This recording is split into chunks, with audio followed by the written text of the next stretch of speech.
देशका विभिन्न क्षेत्रमा सहकारी खोलेर सर्वसाधारणको रकम अपचलन गरेको आरोप लागेका गीतेन्द्र बाबु राई जीबी अन्तिम समय मलेसियामा लोकेट भएका थिए। मलेसियामा सरकारले उनको पक्राउको तयारी गरे पनि उनी अहिलेसम्म पक्राउ पर्न सकेका छैनन्। यस्तोमा उनै जीबीलाई किन पक्राउ नगरेको भन्दै प्रश्न गर्ने राष्ट्रिय स्वतन्त्र पार्टीका सभापति समेत रहेका उपप्रधान एवं गृहमन्त्री रवि लामिछानेमाथि अहिले यही प्रश्न तिर्सिने गरेको छ।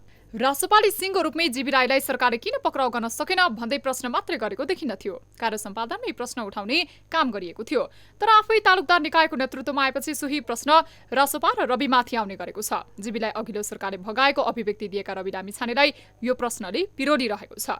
भगाइसकेको मान्छेलाई खोज्न समय लाग्ने भावनाले मैले भनेकै छु हर कोसिस भाग्दाखेरि सरकारमा को थियो खोज्नुहोस् न। अब त समात्नु पर्यो नि त, सरकारमा तपाईँ हुनुहुन्छ। समात्दैछु, कोसिस भइरहेको छ, त्यसको लागि गृहमन्त्री आदेशमा काम भएको छ, त्यसका अन्य प्रक्रियाका कामहरू आइरहेका छन्। यो कतिपय प्रक्रियाका कुराहरू चाहिँ अलिकति ठ्याक्कै सार्वजनिक गरिहाल्न नसकिने कुराहरू पनि अलिकति। रविले यस्तो दाबी गरेपछि प्रधानमन्त्री प्रचण्डले रविको अभिव्यक्तिलाई वायत तर्क भन्दै आक्रोश समेत पोखे। हल गर्न खोजिँदैछ, अघिल्लो सरकारले प्रधानमन्त्रीले अघिल्लो गृहमन्त्रीले भगायो भन्ने बेतुकको कुरा।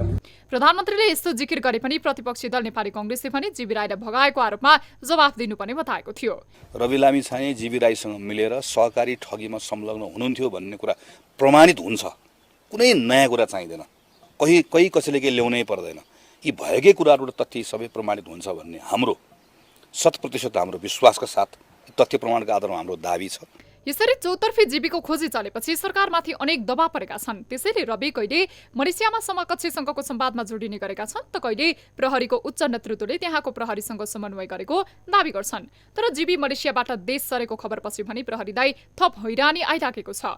कास्की प्रहरीले जीबी राईको राजधानी रद्द गर्न माग गर्दै अदालत गुहार्यो। अदालतले जीबीको राजधानी रद्द गर्न नमिल्ने आदेश दियो। अदालतबाट पार नलागेपछि राजधानी विभाग पुगेको प्रहरी त्यहाँबाट पनि जीबीको राजधानी रद्द गराउन असफल बनेको छ। यसरी प्रहरीले कानून कार्यान्वयन गर्ने मामलामा फितलो निर्णय गर्न किन पुग्यो? प्रश्न भने गम्भीर बनिरहेको छ। जीबीको राजधानी रद्द गर्न प्रहरीले सक्रियता देखाउनुमा संसदीय छानबिन समिति र राष्ट्रपा नेतृत्वमाथिको राजनीतिक घेराबन्दी पनि एक कारण बन्न पुगेको छ। संसदमै उभिएर राष्ट्रपा सभापति समेत रहेका उपप्रधान एवं गृहमन्त्रीले जीबी राईले गरेको सारा फोहोर आफूले नसर्ने अभिव्यक्ति नै दिएका थिए।